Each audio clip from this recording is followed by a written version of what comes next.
The first sign something was wrong came before I even opened my eyes. I heard the sound of papers being tapped into a neat little stack.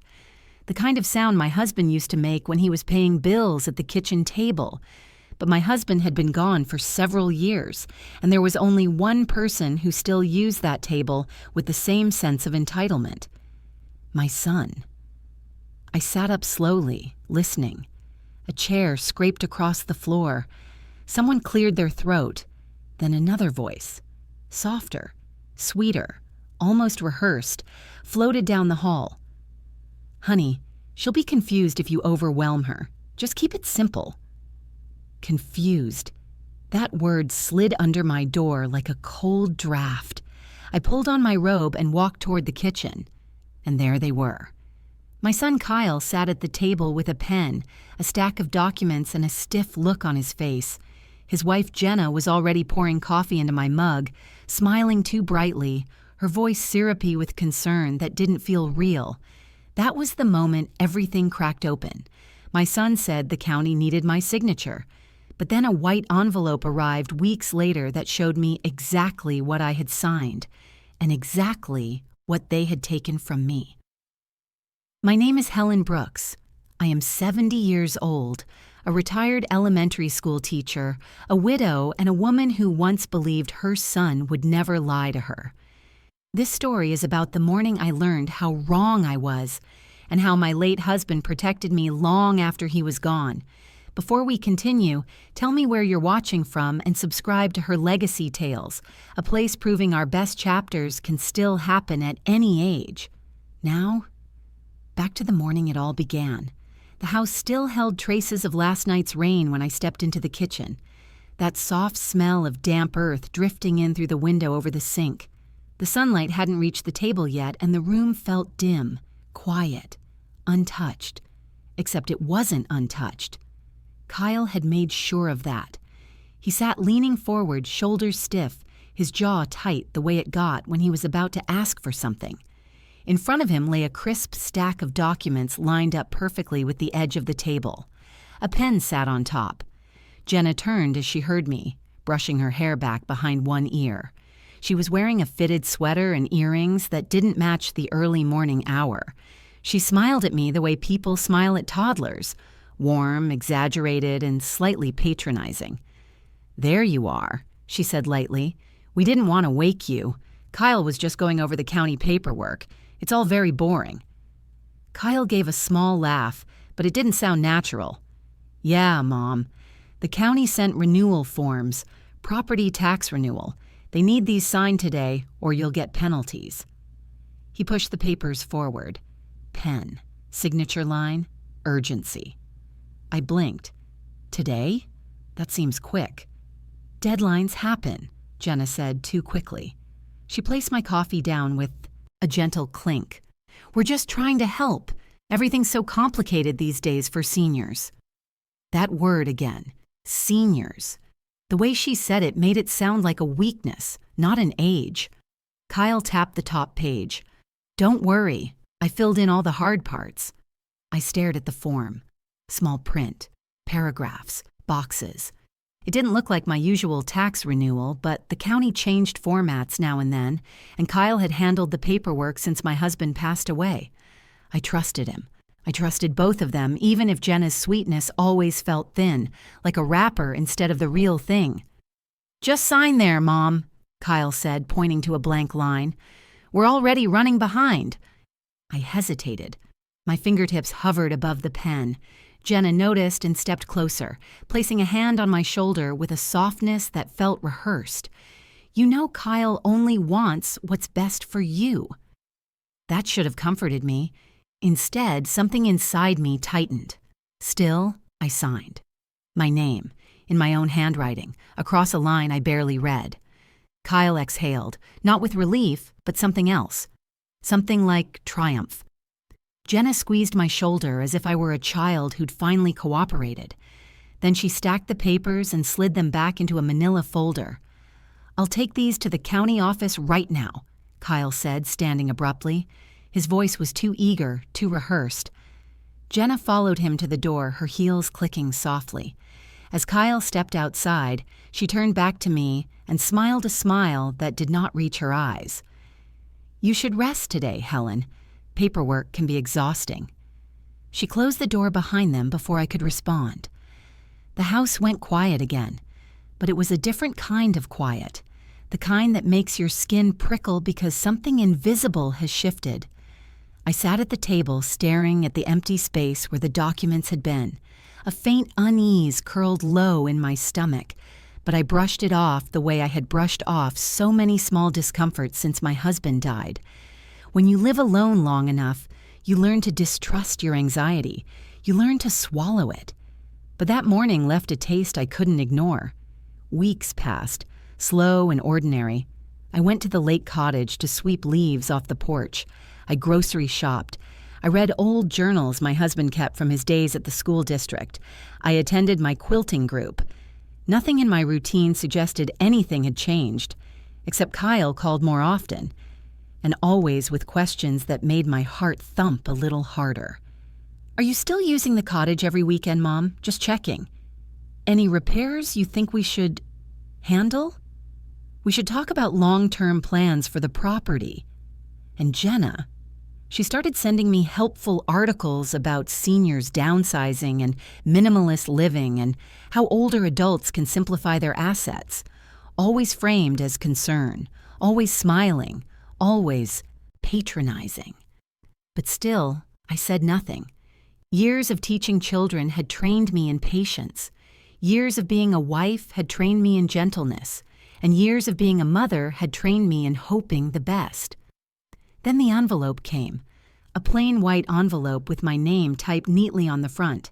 Inside was a sheet of paper thicker than usual, the kind used for official county records. At the top it read, "Quitclaim deed." I felt the room tilt. I lowered myself into a chair before my knees gave out. The cottage, my husband's favorite place, the house we bought when we were barely more than children ourselves, now listed Kyle Brooks as the sole owner, not co-owner, not trustee, not beneficiary, owner. I ran my thumb over the signature line. My own name stared back at me. But I had never signed a quitclaim deed. I had signed renewal forms. I pressed a hand to my chest, not from panic, but from a cold realization settling into my bones. Kyle hadn't been helping me that morning. He and Jenna had been waiting for me to be groggy, soft, unsuspecting. They had planned it. My son. The boy I raised on bedtime stories and peanut butter sandwiches. The man who cried at his father's funeral. The man who once kissed my cheek before every birthday candle. He had tricked me. Not out of necessity, not out of desperation, but out of entitlement and convenience, and the belief that I was too old to notice. For a long time, I sat in the quiet of my living room, holding that letter. The air felt heavier, thicker, as if grief itself had returned to sit beside me. I didn't cry. I didn't shout. I didn't call anyone.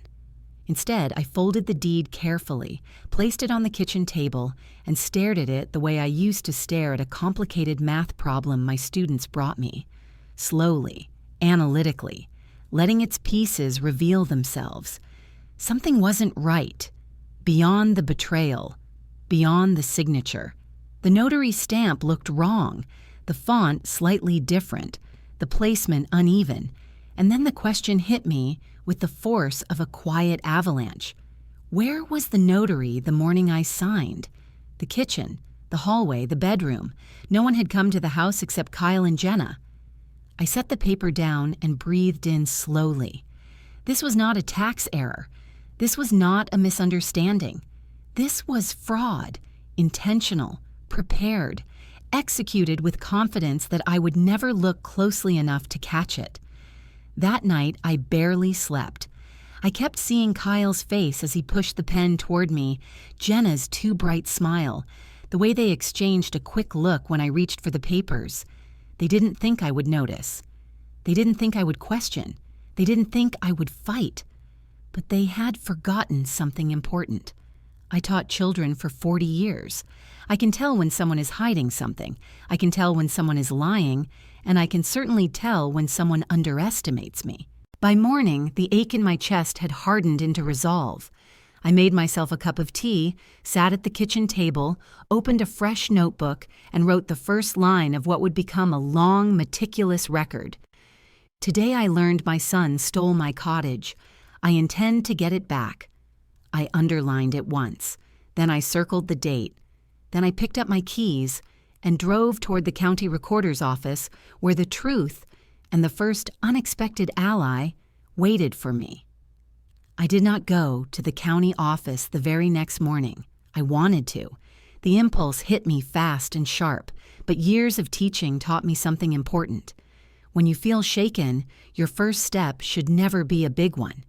You breathe, steady yourself, and take smaller steps that guide you back to solid ground. So I began with something simple. I opened the drawer where I kept all my past paperwork, the familiar worn manila folders filled with tax renewals, property documents, receipts, and tiny notes I had scribbled to myself over decades. My husband used to tease me about my love of filing things. "You're the only person who keeps receipts alphabetical," he'd say. He wasn't wrong.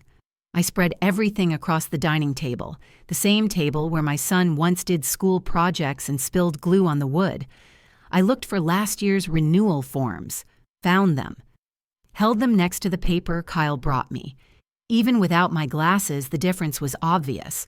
Different formatting, different language, different sections, a different signature block entirely, and that was only the surface.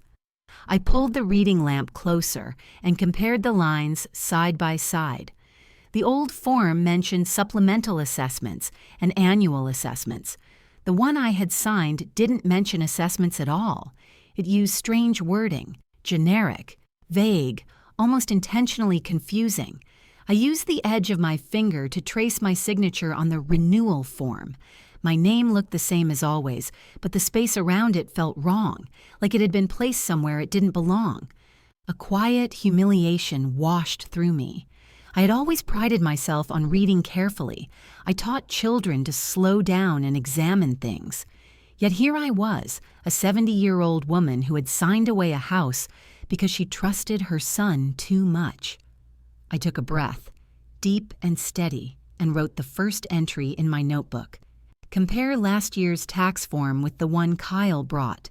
They do not match. Underneath, I added, ask myself why he came before sunrise, because that was another detail I had glossed over.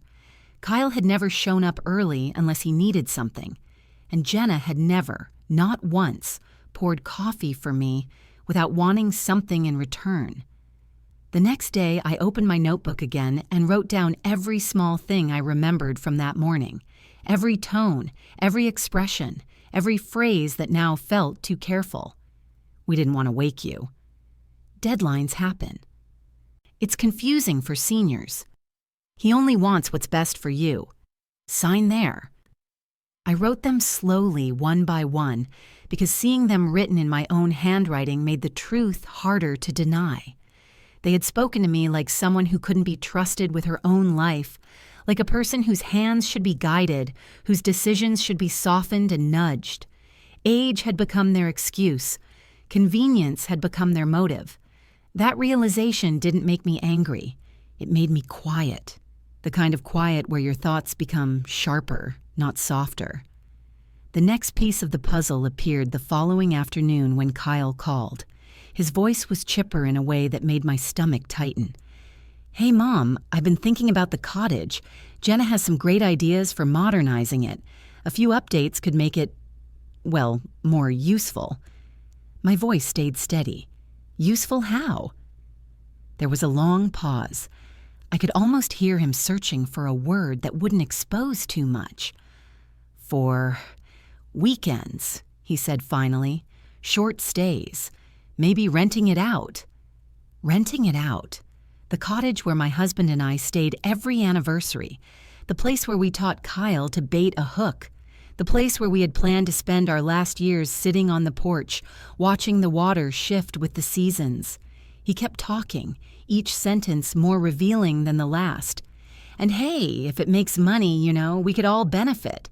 Maybe it'll help you too. You don't even use it much anymore." use, benefit, help. These were not words of inheritance or sentiment.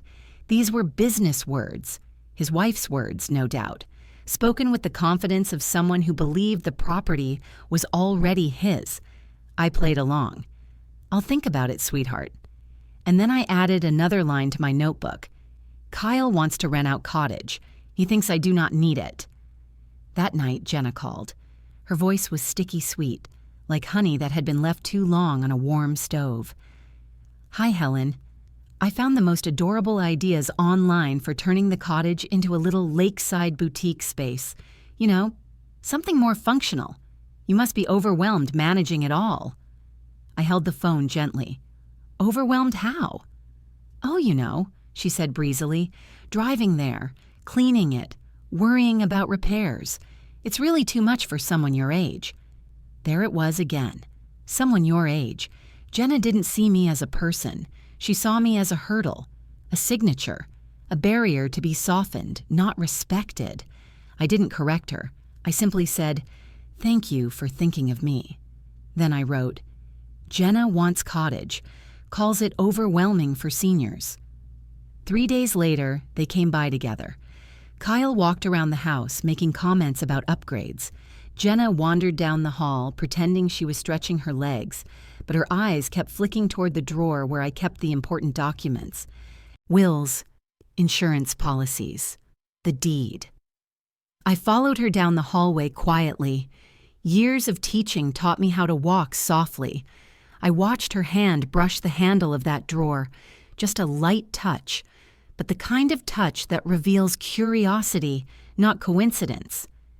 I stepped into the doorway and she turned quickly, her smile flicking on like a switch.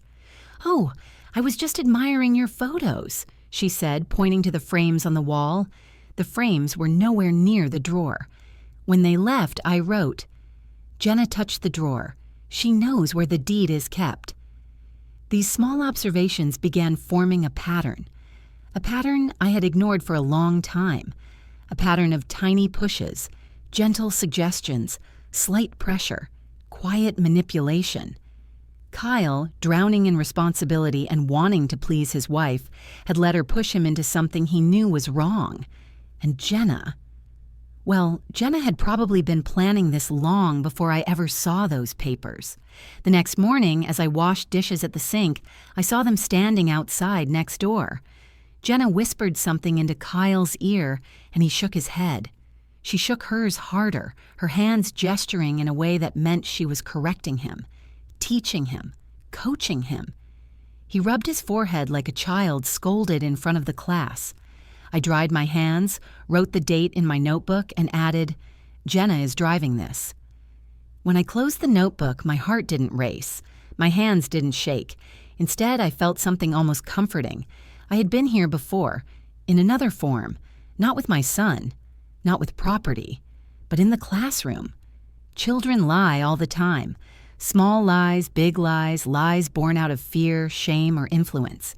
I had spent decades recognizing the difference between a child making a mistake and a child being led into one by someone louder, older, or more persuasive. Kyle had the look of someone who wanted to do the right thing but no longer knew where that line was. Jenna had the look of someone who erased the line entirely. The next turn came unexpectedly. A small, almost forgettable moment that became the key to everything. I was sorting laundry when I heard Jenna's voice floating through the open window. She was on the phone, pacing in her driveway. "Once the listing is live," she said sharply, "we can use the first month's revenue to pay off the boutique loan. Yes, I know it's risky, but Kyle's name is on the deed now. It's fine." Kyle's name is on the deed now. Hearing those words from her mouth, not his, made something settle deep inside me. Not anger, not betrayal, something deeper, understanding.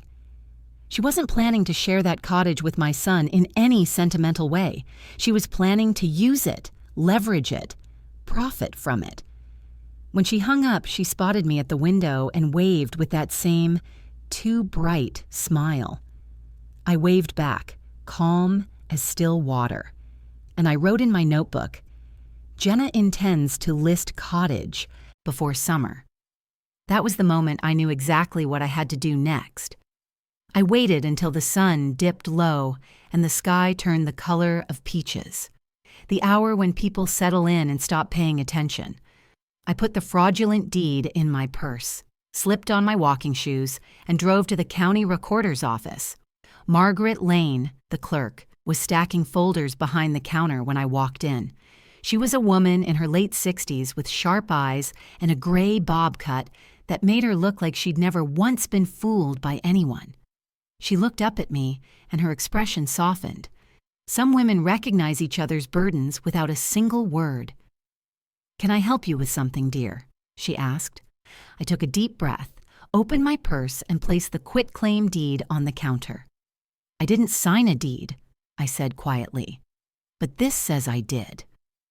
Margaret adjusted her glasses and studied the document with a stillness that told me she had seen things like this before. She traced the notary stamp with her finger, then clicked her tongue.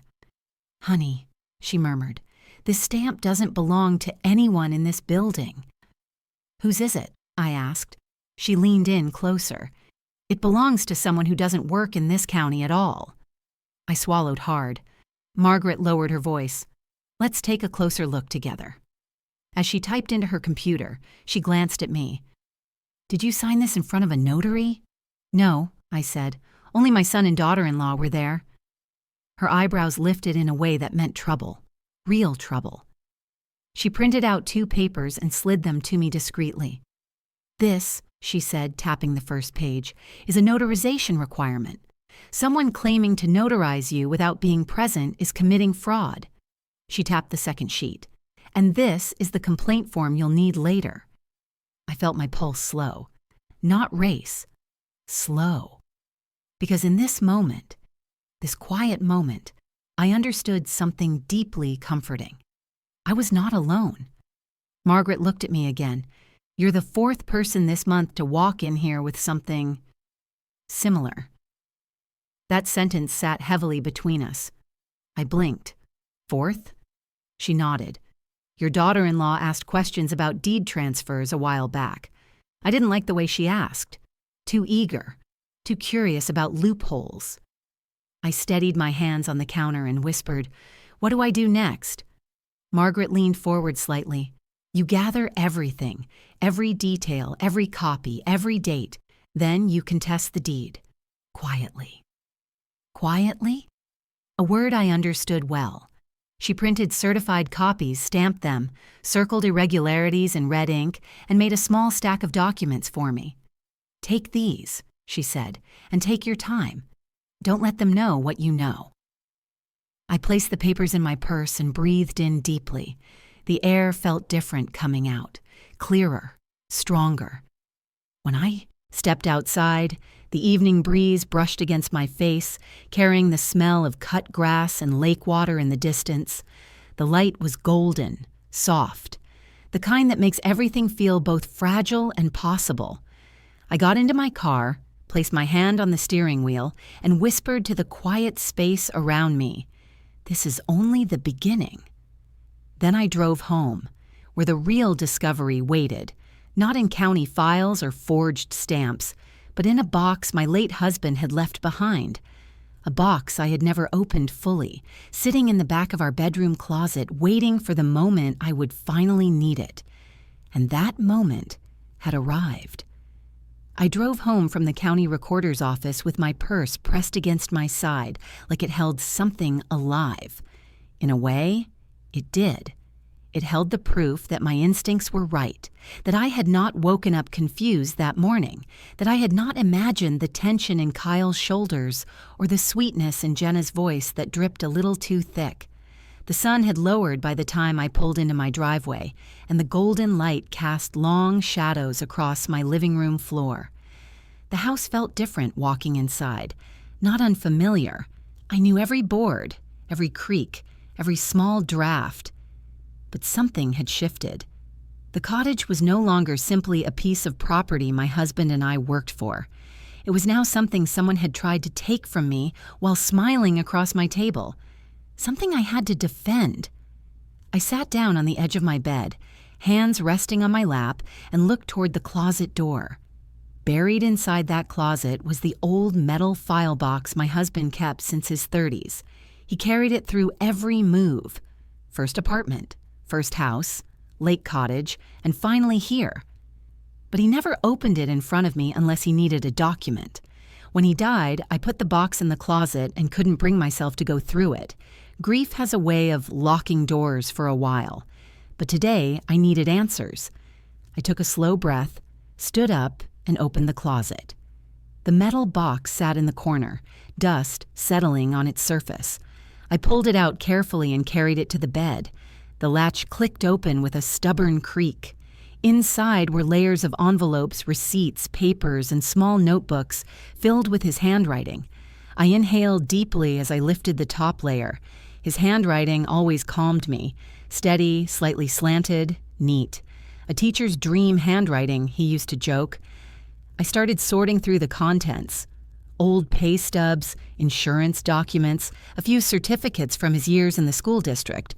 There were letters we had written each other back when stamp prices were low and long-distance calls were expensive. There was even a note he had written to himself about fixing a leak at the cottage. I smiled at that one.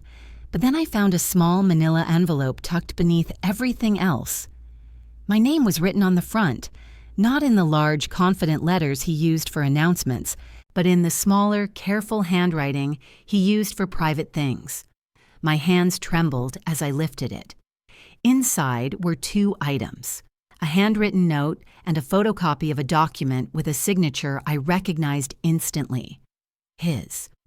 The note was short. Helen, if anything ever happens and you cannot trust the people closest to you, talk to Tom. He knows what to do. Love. F. F. The way he always signed his private notes, a nickname only he used for himself in letters to me. My heart pounded softly in my chest. I unfolded the other document. It was a copy of an insurance policy. Not the main one I had already known about, but an additional rider added decades ago. One that paid out under the condition of his passing, specifically to me, and kept confidential unless I asked for it. A beneficiary note in his handwriting at the bottom said, "For Helen's protection, do not share with Kyle until she chooses to." I pressed the papers to my chest and closed my eyes. My husband knew. He had sensed something long before I did. The caution, the quiet planning. It wasn't fear, it was love. I sat there for several minutes, letting the moment settle into my bones. I felt both comforted and shaken. Comforted because I was not alone. Shaken because the man I trusted most in the world had worried his son might one day let someone else lead him into something wrong. When I finally stood, the decision was already made. I called Tom Ridley, the retired union rep my husband always spoke fondly of, and left a message asking if we could meet. The following afternoon, I drove to his little house at the edge of town. He lived in a modest place with a wide porch and a rocking chair that looked older than both of us. He opened the door before I even knocked. "Helen?" he asked, concern mixing with surprise. "Yes," I said. "I need your help." He gestured me inside. The living room smelled faintly of pipe tobacco and old books. We sat down and I placed the manila envelope on his coffee table. He opened it, read the note slowly, then leaned back with a long exhale. "He told me he might need this one day," Tom said quietly. Said he trusted people, but he also understood how pressure can twist a family. He wanted you protected. I nodded, trying not to let tears sting my eyes. Tom explained everything patiently, the way people talk to those they respect. The insurance rider had grown steadily over the years, untouched. When my husband died, it matured into an account I could access alone. No one else needed to know about it. He handed me the necessary forms to claim it, and I realized the money was enough to hire a private attorney, challenge the deed, cover court fees, and still have more to secure my future. My husband had given me the strength I needed long before I knew I'd need it. Tom put a gentle hand on mine. "I'm sorry about Kyle," he said. "Good men can lose their way. But you don't have to lose your home because of it." When I left his house, the sky had darkened, and a soft breeze rustled the leaves overhead. I felt lighter, steadier, not because the problem was solved, not yet, but because I now held a weapon of truth, a quiet weapon, a gentle one, the kind my husband would have carried himself.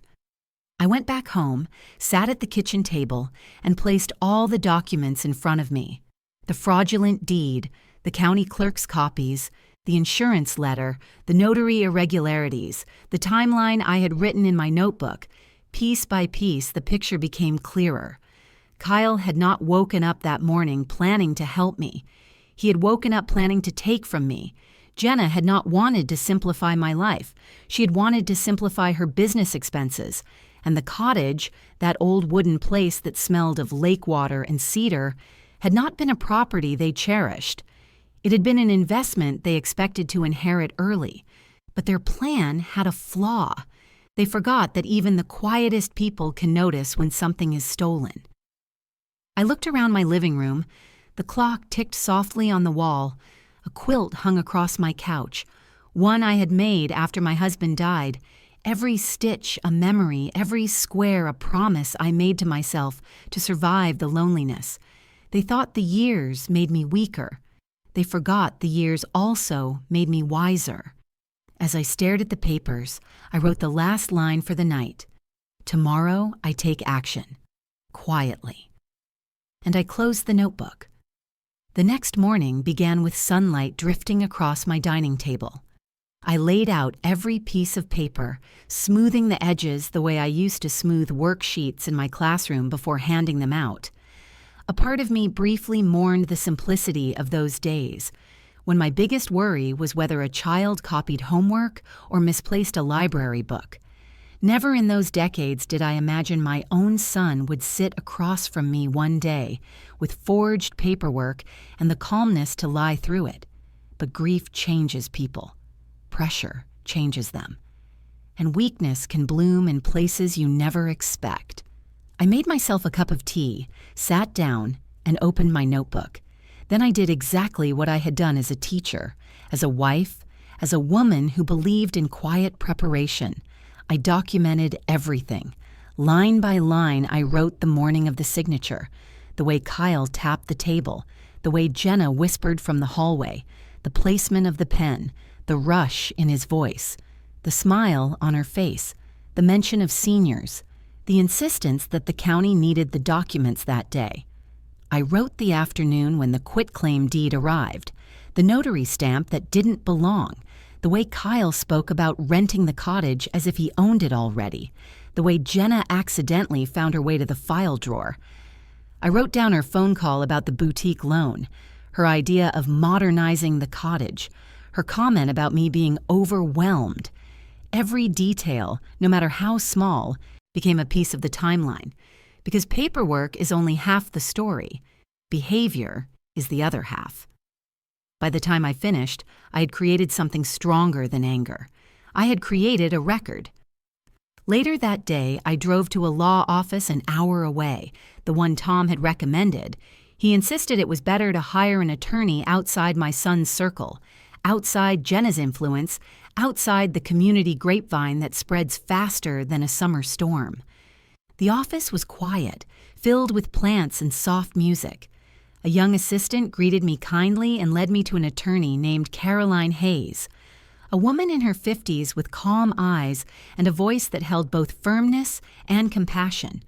She listened without interrupting, nodding as I laid out the morning with Kyle, the deed, the county clerk's findings, the insurance funds. When I finished, she rested her hands on her desk. "Helen," she said gently, "this is not confusion. This is exploitation." I felt a deep breath move through me. "This can be reversed," she continued, "and we will reverse it, but we must be methodical." That word settled into me. Methodical. A word I understood. A word that fit my life. She explained what needed to be done. We had to file a petition to void the deed, prove I was misled, prove the notarization was fraudulent, prove elder misrepresentation, and provide a timeline. She requested every document I had, down to the smallest scribble in my notebook. When I handed her the pages filled with handwritten notes, she read them carefully, her eyebrows lifting at several lines. "You're more organized than most people 50 years younger," she said softly. I didn't smile. I only nodded. Before I left, she told me, "Do not confront Kyle or Jenna yet. Let them believe you are unaware. People who lie reveal more when they think they've won." That advice fit neatly into the quiet strategy forming inside me. Over the next weeks, I became two versions of myself. One version, the one I showed Kyle and Jenna, stayed soft-spoken, confused, agreeable. I let Kyle talk about future plans for the cottage. I let Jenna bring me brochures for senior communities. I let them believe the story they told themselves, that I was drifting gently into old age, unaware of the strings being pulled around me. The second version, the real one, kept notes, copies, dates, evidence, conversations. I visited the county clerk again, each time gathering new pieces of the puzzle. Margaret had begun setting aside examples of forged notarizations, cases that resembled mine, and statements she had typed out quietly for me to use when the time came. I learned something important during those quiet errands. I was not the only elder who had been deceived by family, but I was going to be one of the ones who fought back. 2 weeks after hiring Caroline, she called me into her office. Her tone was confident. "We have enough," she said. "We can file. The challenge." I felt an exhale leave me, the kind that comes after holding your breath for too long. "Once we file," she added, "they'll receive notification. That will be the moment the mask starts to crack." I nodded and folded my hands in my lap. "I'm ready," I said. And I was. Not ready for battle. Battles are loud. You can lose yourself in battles.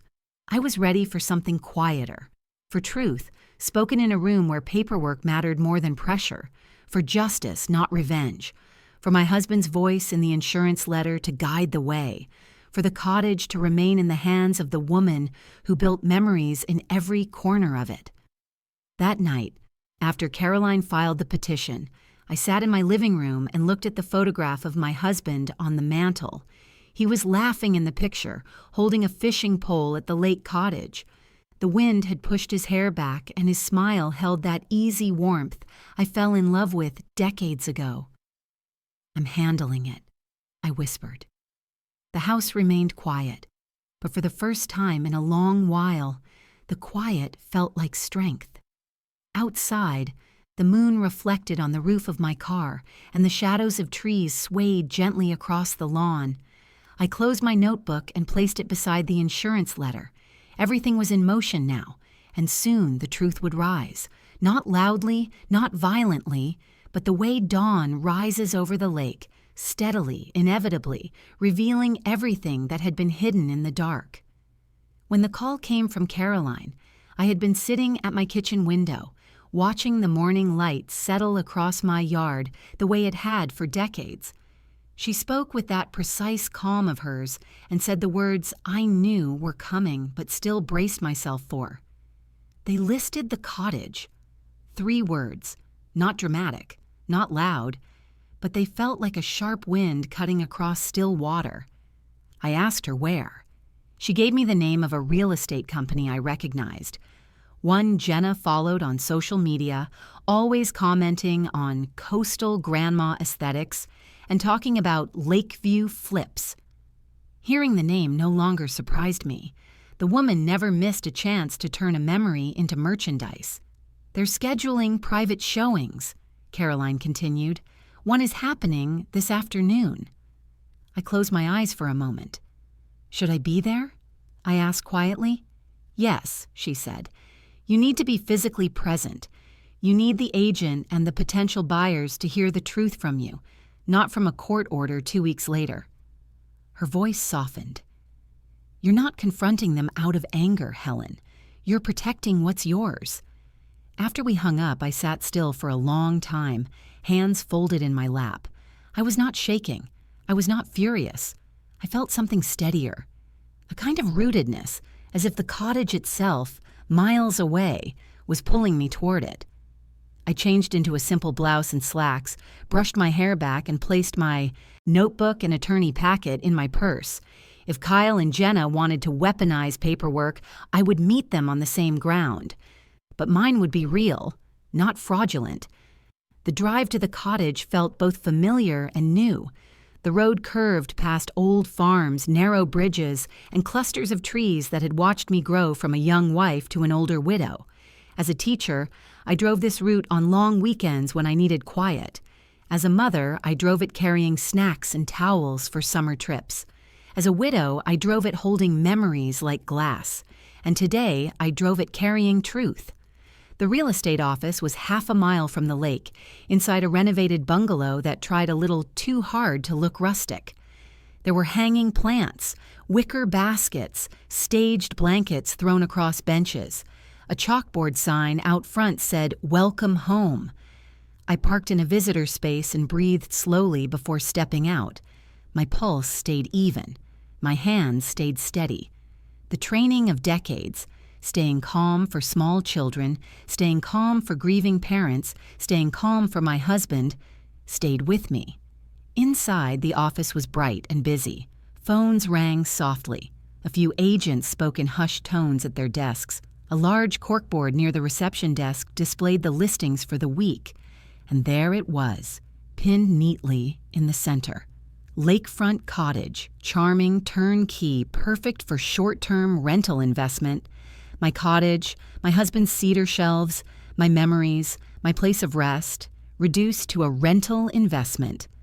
A brightness flickered behind my ribs, not anger, not grief, something like resolve tightening into shape. "Can I help you?" a receptionist asked kindly. "Yes," I said. "I believe my property is being shown today. I'd like to be present." She frowned slightly, confusion sliding across her features. "Are you the owner?"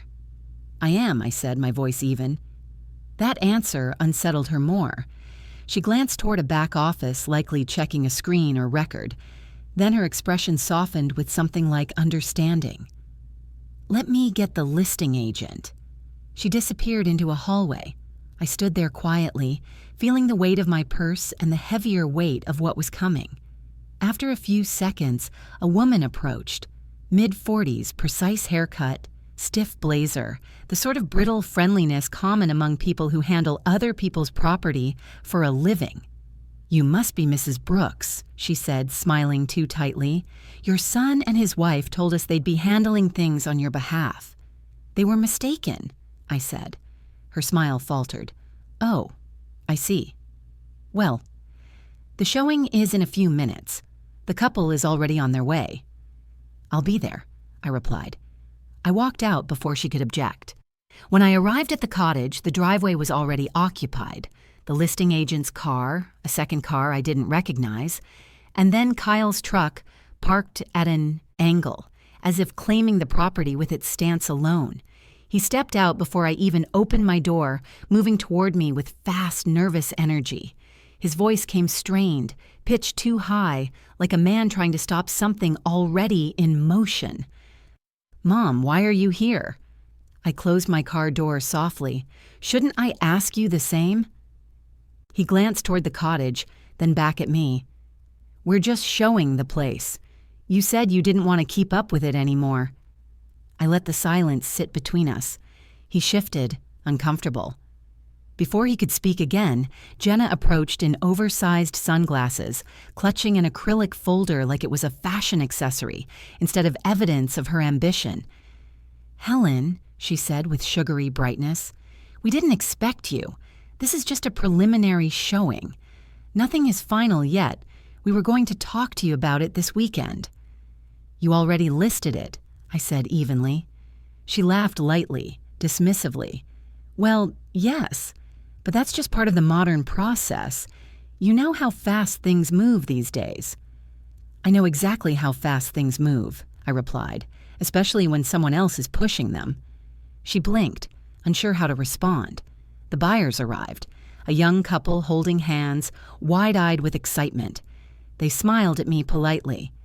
"We're here to see the lake cottage," the woman said. "Yes," I said gently. "And you will." But you should hear something first."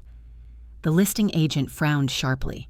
"Mrs. Brooks, perhaps we should discuss this privately." "No," I said, still calm. "This concerns everyone present." The couple exchanged uncertain glances. Kyle stepped forward, voice tightening. "Mom, please, let's talk inside. You're making things—" I raised a hand, and the gesture stopped him, the same way it used to stop a room full of restless sixth graders. What happened next was not loud, not dramatic, not explosive. It was orderly, measured, documented. The way justice unfolds when built on paper instead of rage. I reached into my purse, pulled out the attorney's folder, and opened it carefully. My voice stayed steady, the same voice I used for decades when telling children the truth, gently but firmly. "The deed filed for this property was fraudulent," I said. "It was filed without my understanding, my consent, or proper notarization. The county clerk confirmed this. An attorney has filed a petition to void it." The buyers froze. The listing agent paled. Kyle swallowed hard. And Jenna— Her face stiffened, the mask cracking just enough for the truth beneath it to show. "That's not true," she said quickly, too quickly. "Helen, you signed the forms yourself. Kyle watched you. The county needed—" "No," I said. "I signed what I was told were tax renewals. They were not. And the notary stamp on the deed belongs to your cousin, a person I've never met." Her lips parted. "Well, she notarizes remotely sometimes." "That is illegal in this state," I said. Her jaw tightened. The listing agent cleared her throat. "Mrs. Brooks, are you saying this property is not legally transferable?" "I am saying," I replied steadily, "that I am the owner and will remain the owner. The deed transfer is under legal dispute and cannot be acted upon." The young couple stepped back. The man said quietly, "We don't want to be involved in anything messy." "No," I said. "You don't. And you won't be." The listing agent closed her binder sharply.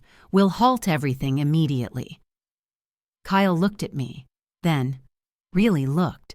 His eyes were glassy, confused, frightened, like a man waking from a fog he hadn't realized he'd been wandering through.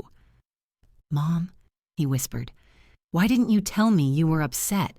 We were trying to help you."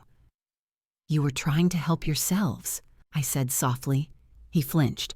Jenna stepped forward, her voice sharpening. "Helen, you're being dramatic. This is property, not a sacred artifact. It's just sitting here, wasting potential.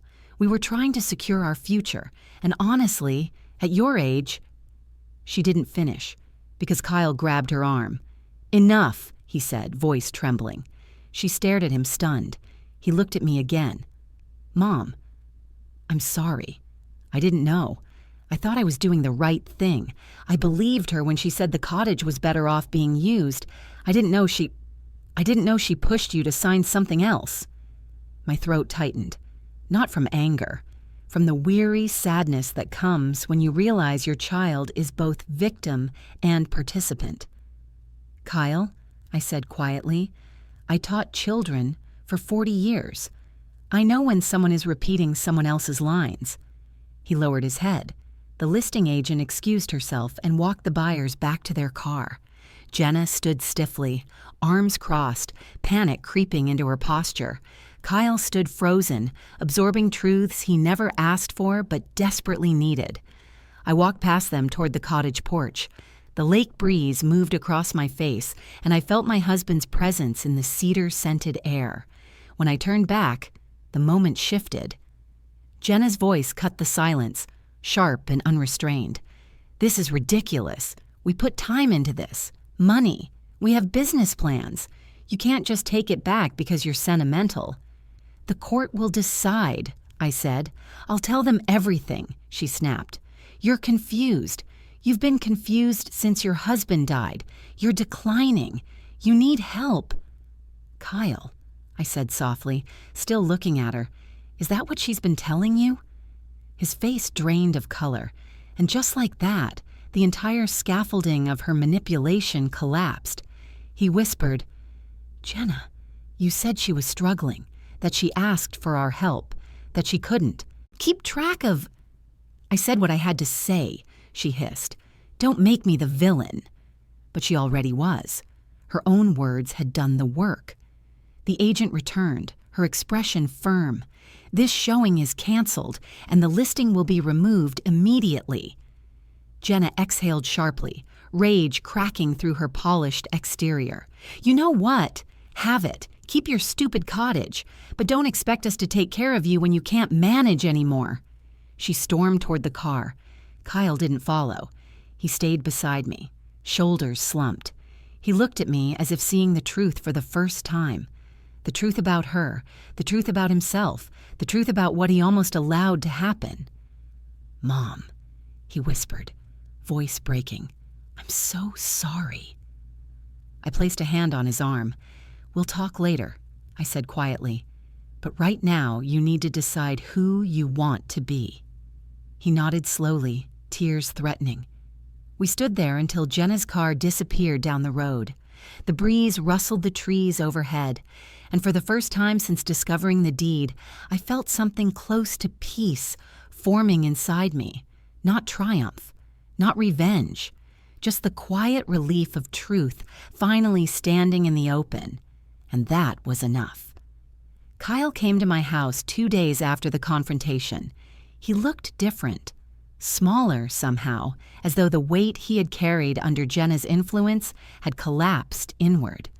When I opened the door, he stood there with his hands in his pockets, a posture he hadn't used since he was a teenager confessing he'd dented the family car. Can I come in? He asked.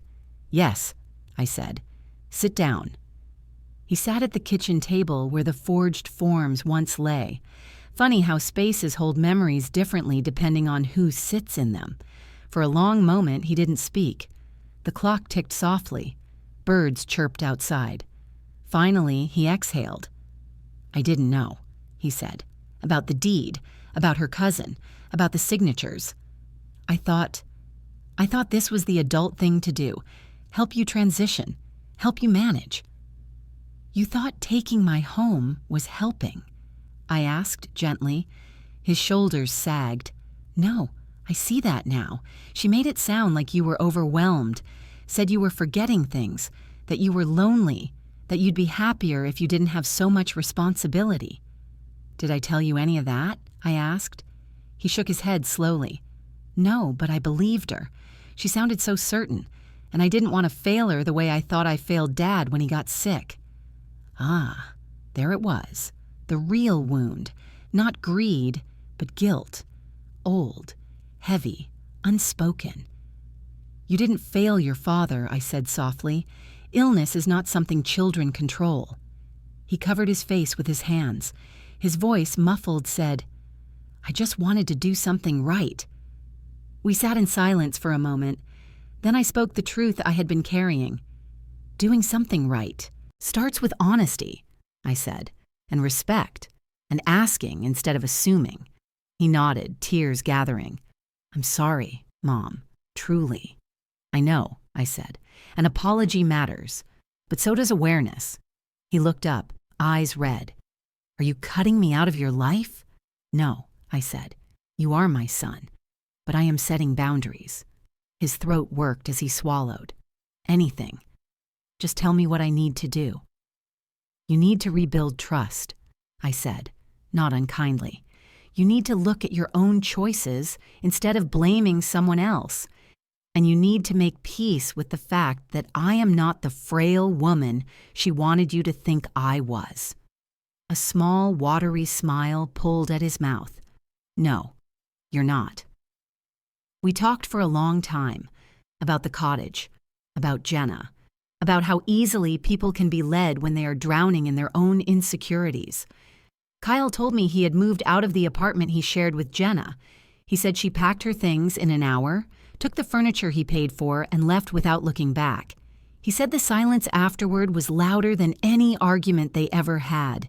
He asked if he could still visit the cottage sometimes, not as an owner, but as a son who wanted to remember summers when life was simple. I told him yes. The court voided the fraudulent deed 2 weeks later. The judge didn't take long. The evidence spoke louder than any argument. The improper notarization alone was enough. The deception sealed the decision. Within minutes, the cottage was mine again, legally and without dispute. Afterward, I visited the lake alone. The water reflected the sky the way it always had, clear, honest, unchanging. I walked through the rooms slowly. The cedar shelves my husband built were still strong. The quilt on the bed still smelled faintly of summer air. The kitchen window still framed the sunrise like a painting. Nothing had been taken. Not really, not permanently. The threat had come and gone like a storm whose edges rattle the house but leave the foundation untouched. I sat on the back porch, feeling the wooden boards warm beneath me. My husband used to sit in the same spot, sipping iced tea while watching Kyle fish at the dock. I wondered what he would say if he saw how tangled things had become. But then I remembered his note, his quiet preparation, his trust in me, and I realized he already knew. Sometimes love doesn't look like comfort. Sometimes it looks like planning ahead for storms you will never personally face. Later that week, I met with my attorney again to finalize the trust. I placed the cottage into it with careful language. My grandchildren would inherit it one day, and no one, especially Kyle, could use it as collateral or leverage. It wasn't punishment. It was protection. For him as much as for the property. Kyle joined me at the cottage the next weekend. We sat on the porch and watched the water shift in the breeze. He was quieter than usual, but it was a calm quiet, not a heavy one. "Mom," he said suddenly, "thank you for not giving up on me." "I never will," I said, "but I won't let you take from me again." He nodded, accepting it not as a wound, but as a truth he needed. As the sun lowered over the trees, a soft peace settled between us.